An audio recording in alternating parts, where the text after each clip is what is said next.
A very good morning to the leadership team. My name is Wei Qi, and here are the topics that will be covered today. Without further ado, let's begin.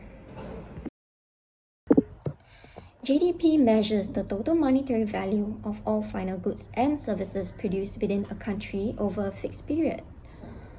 When GDP increases, it signals that the economy is expanding, with businesses producing more and consumers spending more.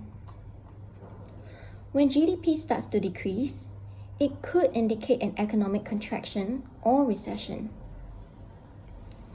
Inflation is the change in overall price of goods and services in an economy, most commonly measured by Consumer Price Index. Factors that drive inflation include when demand exceeds supply or when production cost increases, which businesses then pass on to consumers. Singapore's inflation rate in 2024 was at around 2.4%, which is a moderate percentage, indicating healthy economic growth with stable demand. Anything higher than 5% is considered too high and will erode consumers' purchasing power. Prices can also fall, and it is known as deflation. It signals weak demand and economic slowdown or recession. Unemployment measures the percentage of labor force actively seeking jobs but are unable to do so. Low unemployment indicates high business activity and economic growth as companies hire more workers to meet demand. High unemployment hints at economic slowdown as businesses cut back on production and lay off workers. Understanding these three economic indicators allows Prudential to make more informed strategic and risk management decisions amidst changing economic conditions. The rate at which GDP grows hints at the economic cycle, which will determine how Prudential allocate its portfolio to manage risk and returns. During GDP expansion, Prudential may allocate more funds to assets that provide higher returns, such as equities, corporate bonds, and real estate. Amidst GDP slowdown, Prudential may shift funds towards assets with more stability and liquidity, such as government bonds. Projected inflation influences Prudential's pricing on long-term products, such as life insurance, because if inflation rises, the value of the premiums collected now will be lower when they pay claims in the future. As such, if inflation rises faster than expected, Prudential may increase premiums for new customers to cover future payouts. Clients may also reduce spending on premiums during high unemployment, which will decrease demand for policies. Company may have to review their cost-revenue ratio, perhaps by reducing headcount. We will now discuss the impact of the tax rebate, which will be implemented this year. The tax rebate will increase disposable income, translating to higher consumption and investment.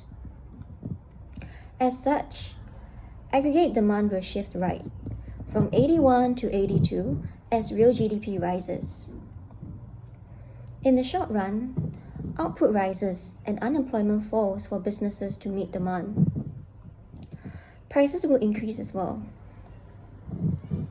In the long run, wages will go up to fulfill demand, resulting in higher production cost. SRAS will shift left from SRAS 1 to SRAS 2. The economy will return to long-run equilibrium at Y star, so output and unemployment would stabilize, but prices will be higher than before the rebate. And how will this affect us? In the short run, we can expect more sign-ups for entry-level policies, such as endowment and health riders with higher disposable income. We can also expect less lapses and termination of policies, as well as fewer holiday premium. In the long run, sign-ups will cool off as economy stabilizes, but operating costs such as rental will increase. As such, we should try to close as many prospects as we can while demand persists. We will now study the effects of tariffs in the US market. The US market starts off at E1, where the equilibrium quantity is at QE and equilibrium price is at P domestic. The consumer surplus before free trade is shaded in red and producer surplus is highlighted in green. After free trade, the US consumers are purchasing goods at a lower price, at P free trade instead of P domestic. Their quantity demand is also higher at QD1 instead of QE. They also enjoy higher consumer surplus, which is the area highlighted in blue. The US producers are now selling goods at a lower price, at P free trade instead of P domestic. They are also selling lower quantity at QS instead of QE. They now have a lower producer surplus, which is highlighted in purple instead of the original green. The US imports are from QS to QD1.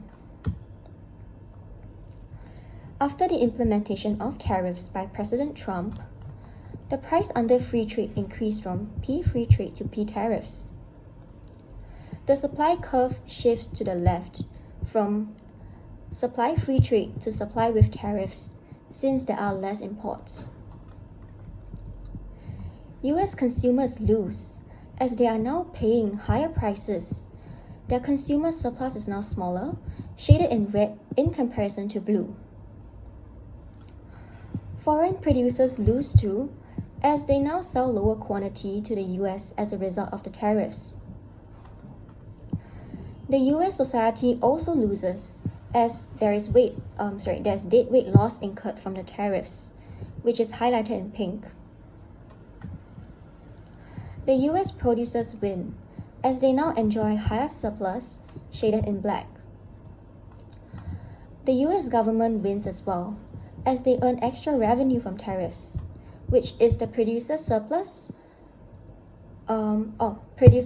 domestic plus deadweight loss plus imports with tariffs. The US society also loses, as there is deadweight loss incurred from the tariffs, which is highlighted in pink. The US producers win, as they now enjoy higher surplus, shaded in black. The US government wins as well, as they earn extra revenue from tariffs, which is the producer surplus domestic plus deadweight loss plus imports with tariffs. Since Prudential does not export goods, our product is not directly affected by tariffs.